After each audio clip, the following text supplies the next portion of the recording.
From the Ticats Audio Network, this is Ticats Today with Braden Neville. On today's show, Coach O talks about the disappointing loss to the Argos yesterday. Taylor Powell speaks on how he thought the team handled the Labor Day Classic. Tim White was one of the best players for the Ticats once again and spoke about his performance, and Coach Sal will join me to break down the game. It's Tuesday, September 5th, 2023, and you're listening to Ticats Today. A tough loss for the Ticats in the Labor Day Classic, falling 41-28. Not the result Ticats fans were looking for, but that's football. You win, you lose, and yesterday the Ticats lost. The Argos showed that they are a good team, a really good team. A.J. Ouellette was on a mission, rushing for 79 yards, and even threw a touchdown pass just to pour a little more salt in the wounds. Taylor Powell, I thought, had a decent game despite taking quite a few sacks. Tim White had another really good game, but it's tough. It's tough to win games when you allow 41 points. It was a great day for football. It was hot. It was probably one of the hottest days of the summer in September. Felt like 40 degrees at some points. If you were in the stadium, everyone was sweating. There was a lot of people there. It was a record-setting day, the biggest gate in Tim Hortons Field regular season and playoff history. So the fans came out. They showed their support. Like I said, didn't get the result they were looking for, but it was still an excellent day. A lot of fun stuff going on around the stadium, and it was great to see all that fan support.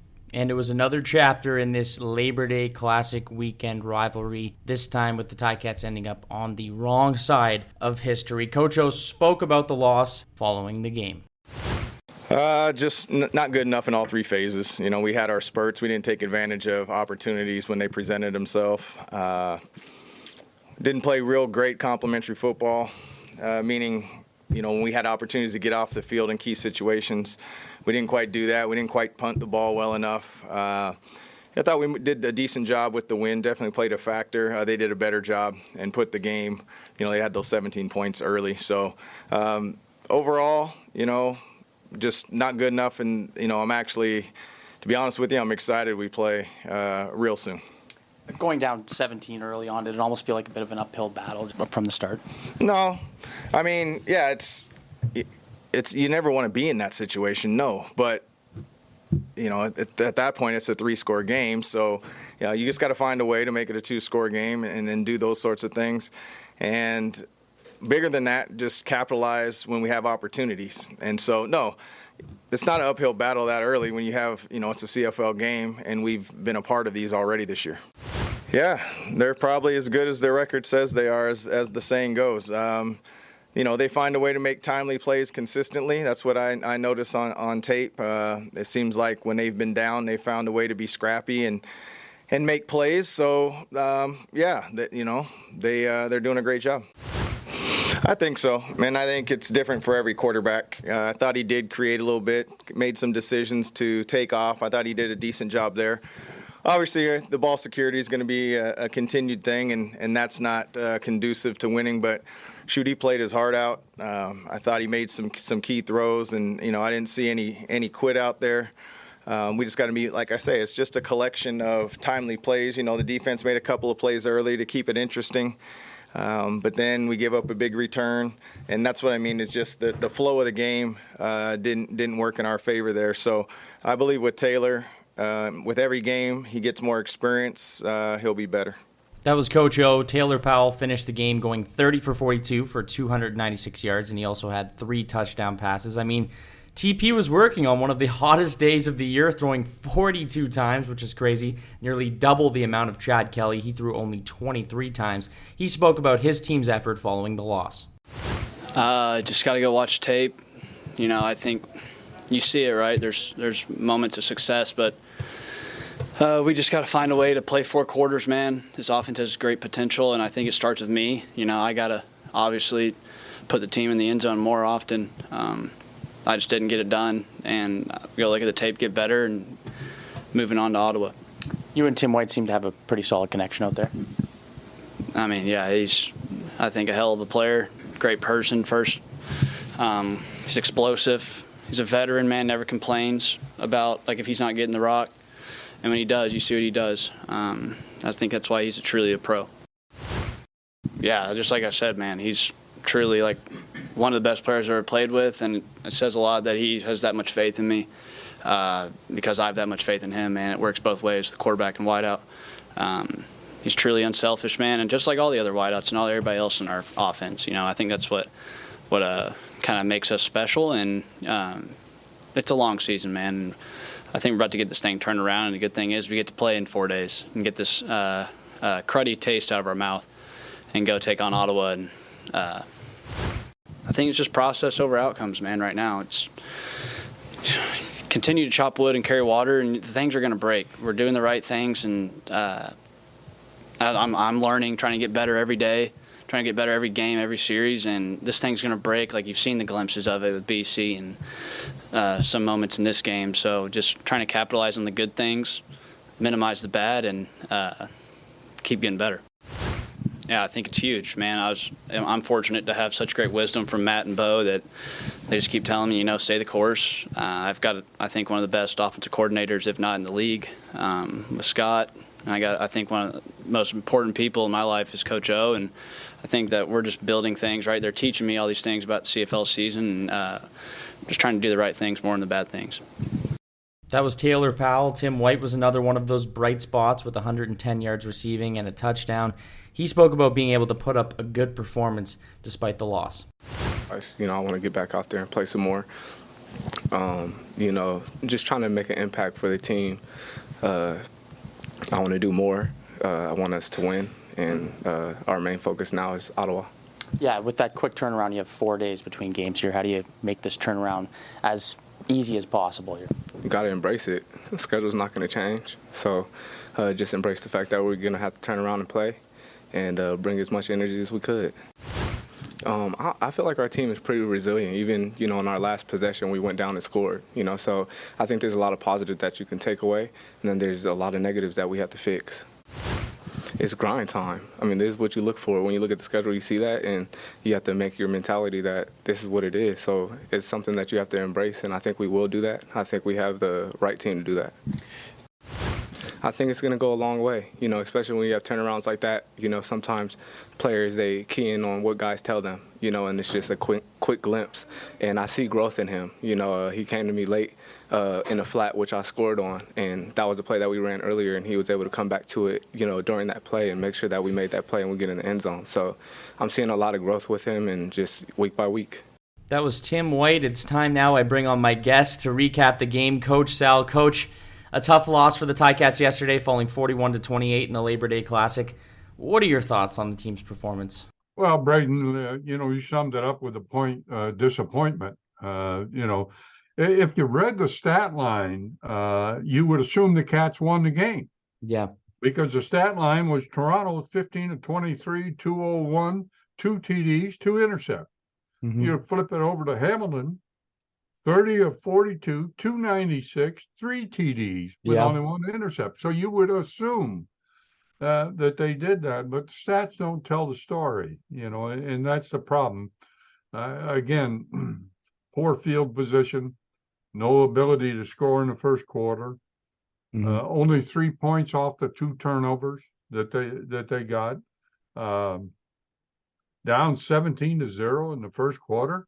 You can't bounce back very easily from that. No. They gave up 5 sacks in the game, and a lot of it was holding the ball too long, not getting the read that he anticipated, etc.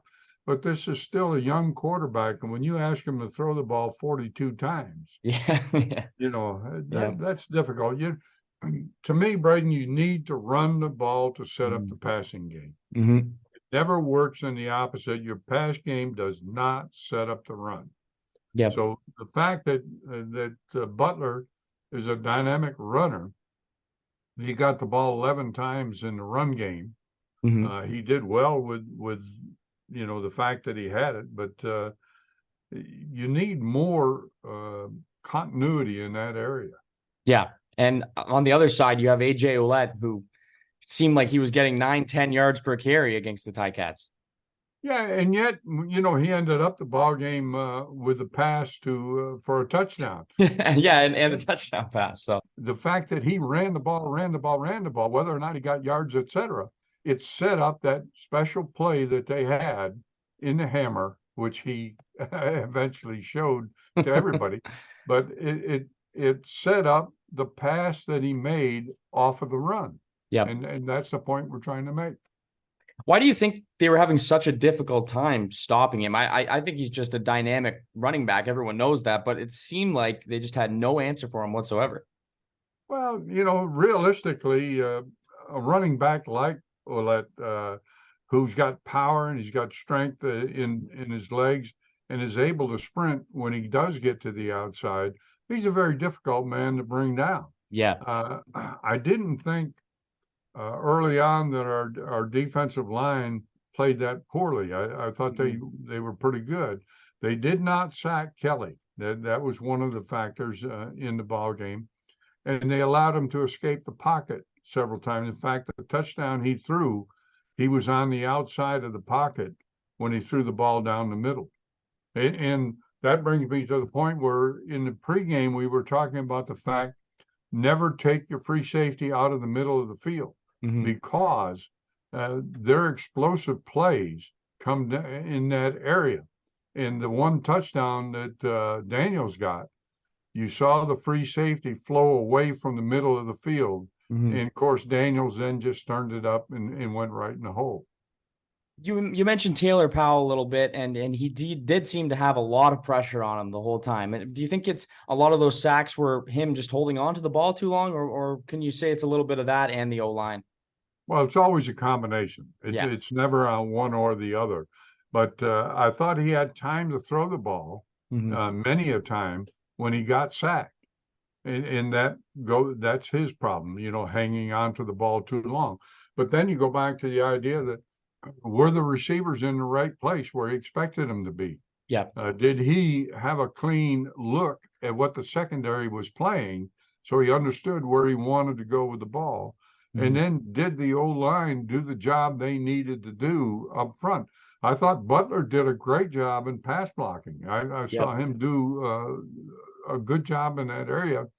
I thought Figueroa played pretty well on the left-hand side of the offense for not being in a ball game for a long period of time. Yeah. But again, there's a combination there. Does this Argos team seem like one of the best we've perhaps seen in quite some time now? I mean, I know they won the Grey Cup last year, but it feels like this team might even be better than that team last year. I think they are. I think they're a more complete team right now. And the fact is they get injuries in their secondary, and yet they're able to come up with the next man up concept and get the job done. So I really think, and it goes back to the intensity of the ball game. I thought Toronto was very intense in the ball game. It was hot, it was muggy, et cetera, but that both teams were facing that. And it looked to me a lot of times like Hamilton was kind of stuck in neutral in feet in the mud type thing where we couldn't get going, couldn't get started. And a lot of that was field position, which goes back to that punting game and the fact that they kept Hamilton real deep in their end. And when you look at the averages, the punt averages, Toronto was able to run the ball back 25 yards on their punts on average. Yeah. And Hamilton only 14 yards. Now you give up 15 yards to a punt game. That's difficult to overcome. No, it's big. They only have 4 days between their last game and then this upcoming game in Ottawa. What do you want to do? You want to see any changes to that Ticats offense or defense? Is there anything you think that they should maybe switch up here heading into this game? Well, the first thing I would do would be keep them off the practice field as much as I can. Yeah. I would allow them a lot of time to recover from this ball game physically. Yeah. Now, mentally, I would really bore down in the film room and get on to what they did against Ottawa in the past. Yes. And what made them successful in that area. I don't think you can dwell on the Toronto loss. I think Toronto obviously was a better team on that particular day. No question in my mind about that. But at the same time, your chance of getting in the playoff is at Ottawa. And you've got to go ahead and win that game in Ottawa. How crucial is this game? I mean, they're only one win apart right now, and a loss here would tie them both. With their records would be virtually the same. So just how big is this game? Well, it's tremendously big because the fact is one of those two teams is going to make the playoffs. Yeah, exactly. Unless somebody in the West, and we were counting on the Elks and maybe Saskatchewan not being that as good as they are. Mm-hmm. And you saw what happened in the Saskatchewan game. I mean, they came up big against Winnipeg.